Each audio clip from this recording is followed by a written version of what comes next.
Next Roy ప్రముఖ సినీ నటుడు పోసాని మురళీకృష్ణ రాజకీయాలకు గుడ్ బై చెప్పారు. పోసాని మీడియాతో మాట్లాడుతూ ఈ సందర్భంగా తాను రాజకీయాల గురించి మాట్లాడాలని, భవిష్యత్తులో కూడా ఏ పార్టీకి మద్దతుగా మాట్లాడనని, అలాగే తనకి ఏ పార్టీతో సంబంధం అలాగే సభ్యత్వం లేదని పోసాని మీడియా సమావేశంలో ప్రకటించారు. వైఎస్ఆర్ కాంగ్రెస్ పార్టీ నుంచి కూడా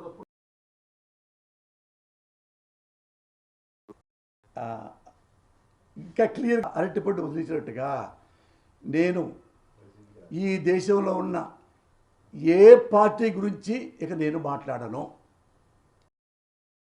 YCP not only Jaganmohan Reddy గారు, నాట్ ఓన్లీ చంద్రబాబు గారు, ఎవ్వరి గురించి ఏ పార్టీ గురించి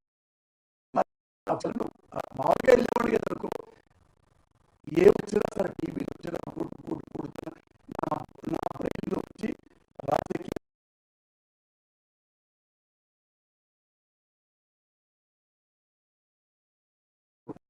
గురించి మాట్లాడను, రాజకీయాల దగ్గరికి వెళ్ళను, అందులో ఇంటర్ఫీర్ గాను. ఇంకేమైనా క్లారిటీ ఉంటే చెప్పండి చెప్తాను.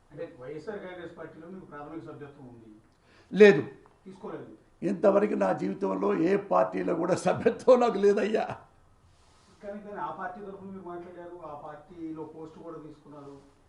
సో జగన్ గారి అభిమానం అని చెప్పారు. అంటే పార్టీ వైఎస్ఆర్ జగన్ గారు అంటే ఇప్పుడు దాకా కాదు, నేను చచ్చిపోయేదాకా జగన్ గారిని అభిమానిస్తా. నన్ను అంతగా ప్రేమించాడు. తీసుకొని ప్రాథమిక సభ్యత్వం ఉండదని మీరు చూడండి. నేను ఎప్పుడు ప్రాథమిక సభ్యత్వం నన్ను ఎవరు అడగలా. నేనేం చేస్తానంటే చెప్పాక ఓటర్లాగే స్పందిస్తా. ఈయన బాగున్నాడు, ఈయనకి సపోర్ట్ చేస్తా, ఆయన బాగాలేదు సపోర్ట్ చేయను. ఓటర్ ఉంది. ఇప్పుడు రామారావు గారు అప్పుడు దాకా లంచాలు ఇచ్చారు ఎవరు, కాంగ్రెస్ వారు. ఈయన రామారావు మంచోడట, రామారావు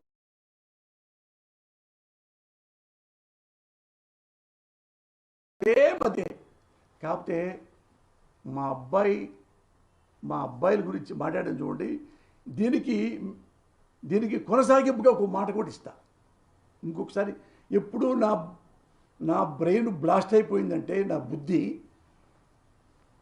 భారతదేశంలో ప్రజలందరూ ఇదొక్కడు గుర్తుపెట్టుకోవాలి మీ జర్నలిస్టులు. ప్రజలందరూ దీని మీద శ్రమ తీస్తున్నా. ప్రజలందరూ అన్ని పార్టీలకి ఓట్లేశారు, అన్ని పార్టీల్ని గెలిపించారు. Great people, Indian people. Bengal ఆ మూలకి వెళ్తే మమతా బెనర్జీని ఓడించారు, ఆమెను గెలిపించారు. కమ్యూనిస్టులు ఓడించారు, కమ్యూనిస్టులు గెలిపించారు. బాసూరి ఇక్కడ ఢిల్లీకి వస్తే భారతదేశంలోకి ఇందిరాగాంధీ గెలిపించారు, ఇందిరాగాంధీని ఓడించారు. బీజేపీని గెలిపించారు, బీజేపీని ఓడించారు. మొరార్జీ దేశాన్ని గెలిపించారు, ఓడించారు. ఇక్కడ కాంగ్రెస్ ఓడించారు, రామారావు గెలిపించారు,